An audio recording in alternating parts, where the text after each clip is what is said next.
Hey coders, let's solve LeetCode 198 House Robber, which is a very famous TP problem. Prerequisite, my recursion playlist. All TP problem we solve in this order. We first solve problem with recursion, then we memoize it, and then we go ahead and implement tabular approach. So let's get started. Problem is आपको एक street पे घर दे रखे हैं, उसमें कुछ amount है and आपको उसको रॉब करना है एंड मैक्सिमम अमाउंट रॉब करना है। कंडीशन कि आप ऑल्टरनेट घर को नहीं रॉब कर सकते, अदरवाइज पुलिस को अलार्म चला जाएगा। तो how will we solve it? एक एग्जांपल से देख लेते हैं। लेट्स से वी हैव 1 2 3 4, ये एक एरे है एंड हमें इसे रॉब करना है। तो मैक्सिमम कितना अमाउंट रॉब कर सकता हूँ? That is 6। मैं 4 को रॉब कर लूँ, 2 को रॉब कर लूँ, इससे ज्यादा मैं रॉब नहीं कर सकता, इजंट इट? तो बेसिकली मुझे करना क्या है, या तो मैं रॉब करूंगा या तो नहीं करूंगा, राइट? और एक कैसे डिसाइड करूंगा रॉब करूँ या ना करूँ, वो डिपेंड करता है। अगर मैंने 4 को रॉब कर लिया तो 3 को रॉब नहीं कर सकता। अगर मैंने 4 को रॉब नहीं किया तो 3 को रॉब कर सकता हूँ। Alternate robbing is not allowed. तो टोटल हमारे अगर इस केस में देखें तो हमारे टोटल 4 घर हैं और मैक्सिमम अमाउंट में कितना रॉब कर सकता हूँ वो डिपेंड करेगा। अगर आप सिंपली सोचो कि 4 घर है, एक ऑर्डर में अगर मैं स्टार्ट करता हूँ, लेट्स से मैं इस फोर्थ घर की बात कर रहा हूँ, तो इन 4 घर का यूज करके मैं कितना मैक्सिमम अमाउंट रॉब कर सकता हूँ वो डिपेंड करता है कि मैं 4 को रॉब करूंगा या नहीं करूंगा। अगर मैंने 4 को रॉब नहीं किया तो आंसर क्या है कि आप 3 घर यूज करके कितना मैक्सिमम रॉब कर सकते हो। सिंपल यही तो है। और अगर आपने 4 को रॉब कर लिया तो आप 3 को रॉब नहीं कर सकते। तो आंसर क्या हो जाएगा? फोर्थ हाउस में जितना अमाउंट है प्लस आप 2 n इज इक्वल टू 2 को यूज करके कितना रॉब कर सकते हो, 2 घर से आप कितना रॉब कर सकते हो। अगर आपने 4 को रॉब किया तो 3 को रॉब नहीं कर सकते, बच्चा सिर्फ यही दोनों घर। इन दोनों से आप जितना लूट सकते हो रॉब कर सकते हो, और प्लस 4 अगर आप 4 को रॉब कर रहे हो तब। और अगर आपने 4 को रॉब नहीं किया, अगर आपने 4 को रॉब नहीं किया, इसको रॉब नहीं किया, तो आप जितना इन तीनों से रॉब कर सकते हो वही तो आपका वैल्यू होगा। Isn't it simple? अब इसके लिए हम डायरेक्ट रिकर्जन ट्री पे चलते हैं। दैट्स वाई रिकर्जन इंपॉर्टेंट है, प्लेलिस्ट वॉच करना। तो मेरे पास ऑप्शन क्या है, या तो मैं 4 को रॉब करूंगा या तो फोर्थ घर को रॉब नहीं करूंगा। अगर मैंने फोर्थ घर को रॉब कर लिया तो मैं थर्ड को रॉब कर सकता हूँ क्या? नो। तो ये बात बनेगा ही नहीं। मेरे पास एक ही ऑप्शन है कि मैं 3 को रॉब ना करूं। बट अगर मैंने फोर्थ को रॉब नहीं किया है तो मैं 3 को रॉब कर भी सकता हूँ और 3 को रॉब नहीं भी कर सकता हूँ। ये दो ऑप्शन है मेरे पास, isn't it? एंड अगर मैंने 3 को रॉब नहीं किया तो मैं 2 को रॉब कर सकता हूँ और 2 को रॉब नहीं भी कर सकता हूँ। बट अगर मैंने 3 को रॉब कर लिया है तो मैं 2 को रॉब नहीं कर सकता, क्योंकि ऑल्टरनेट हो जाएगा। तो मैं सिर्फ और सिर्फ 2 को रॉब नहीं करूंगा, एक ही ऑप्शन है मेरे पास। बट अगर मैंने 3 को रॉब नहीं किया तो मैं 2 को रॉब कर भी सकता हूँ, 2 को रॉब नहीं भी कर सकता हूँ। सिमिलरली अगर मैंने 2 को रॉब किया तो 1 को रॉब करने का चांस ही नहीं है। I have only one option कि 1 को रॉब ना करूँ। 2 को रॉब नहीं किया तो मैं 1 को रॉब कर भी सकता हूँ, नहीं भी कर सकता हूँ। क्या मैंडेटरी नहीं है ना कि ऑल्टरनेट हमें रॉब करना ही है?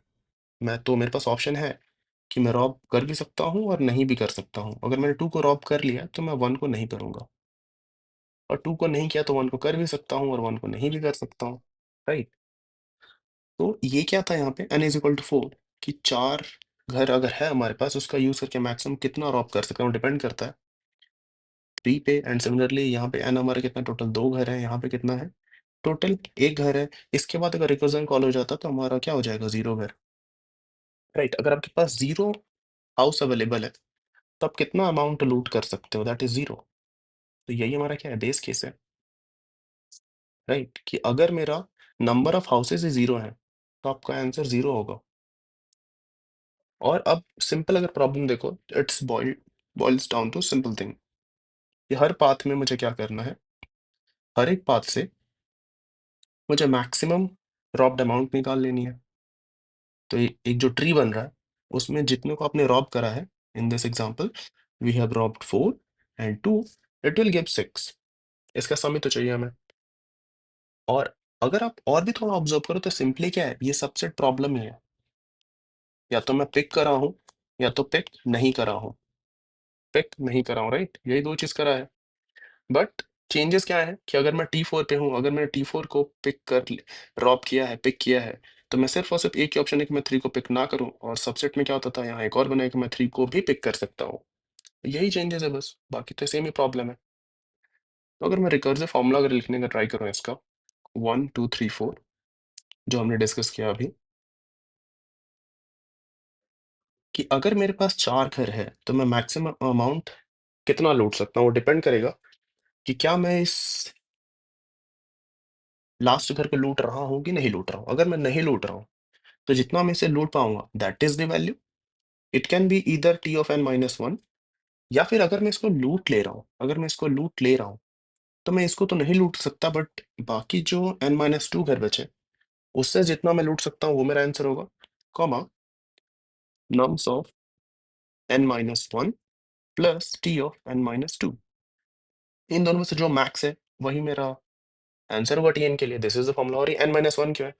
क्योंकि T ऑफ n जब मैं बोल रहा हूँ तो टोटल फोर्थ घर है, 4 घर हैं, तो इसका इंडेक्स क्या होगा? 4 - 1 3 होगा। दैट्स अगर मैं लूटूंगा तो nums of n-1।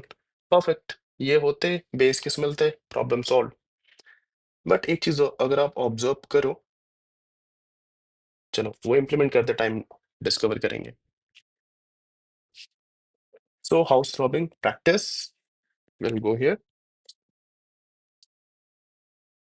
Let's implement this problem recursively quickly. तो एक नया मेथड बना लेते हैं, function, and we have what? We will have vector int nums and int n। n is the कितने घर हैं हमारे पास। if अगर घर हमारा जीरो, अगर कोई घर ही नहीं है तो रिटर्न जीरो करेंगे, हमारा बेस केस था। अदरवाइज हम क्या रिटर्न कर रहे थे?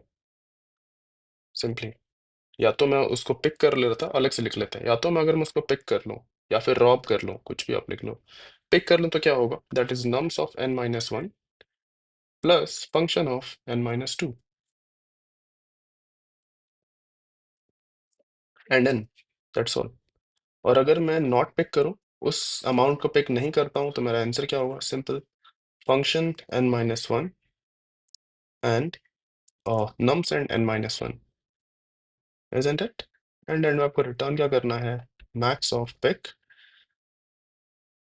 And not pick. That's all. अब इसको यहाँ से रिटर्न करते हैं, function and nums dot size. That's all. इसको कंपाइल एंड रन करते हैं, लेट्स सी व्हाट हैपेंस। ये एरर आ गया, क्या बोल रहा है? Cannot bind a temporary of type int n-2 something. Okay, it's a blunder I have done. That is nums and n-2. It happens sometime. Forgive me. So pick किया तो हमारा nums of n-1 and nums of n-2। अब क्या देखते हैं कि यहाँ पे एक एरर आ रहा है, रन टाइम एरर। और ये रन टाइम एरर क्यों आ रहा है? Can someone find it? क्योंकि ये n-2 हमारा नेगेटिव हो सकता है, तो हमें यहाँ पे ये कंडीशन चेंज करना पड़ेगा। अगर लेस देन इक्वल टू 0 है, उस केस में आप रिटर्न 0 करो। नेगेटिव हाउस तो एग्जिस्ट करना पॉसिबल नहीं, बट एज अ कोड जो हमने लिखा है एंड हमारा नेगेटिव हो सकता है, उसको हैंडल कर लिया। क्या सबमिट होगा? नो। ये टीएलई देना चाहिए हमें। रिकर्सिवली सॉल्व नहीं होगा क्योंकि हमारा इनपुट का कंस्ट्रेंट 100 है, and that is kind of not possible using recursion. अब अगर रिकर्सिवली टीएलई आता है तो क्या इसको ऑप्टिमाइज करना कितना डिफिकल्ट है? क्या लगता है आपको? It's simplest thing in the world.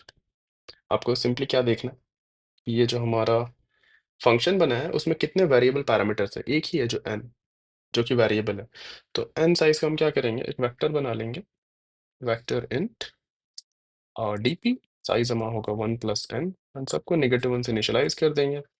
And obviously हमें n चाहिए होगा nums डॉट साइज, और इस डीपी को हर जगह पास करेंगे, वेक्टर इंट डीपी। पिक में भी हमें इसको पास करना पड़ेगा, नॉट पिक में भी हमें इसे पास करना पड़ेगा, एंड या दैट्स ऑल। और यहाँ पे हैंडल कर लेते हैं कि अगर डीपी ऑफ एन ऑलरेडी हमने कैलकुलेट कर रखा है, नॉट इक्वल टू नेगेटिव मतलब कैलकुलेट कर रखा है, तो हम रिटर्न कर देंगे डीपी ऑफ एन। अदरवाइज इसको हम कैलकुलेट कर लेंगे, DP of N is equal to this. Perfect. And function में यहाँ पे हमें डीपी पास करना पड़ेगा। Let's run. Should work. For some reason LeetCode आज काफी स्लो बिहेव कर रहा है। So that is it, submit करते हैं, सबमिट हो जाना चाहिए। सो अगर आप डायनेमिक प्रोग्राम का प्रॉब्लम कर रहे हो तो आपको रिकर्जन आना चाहिए।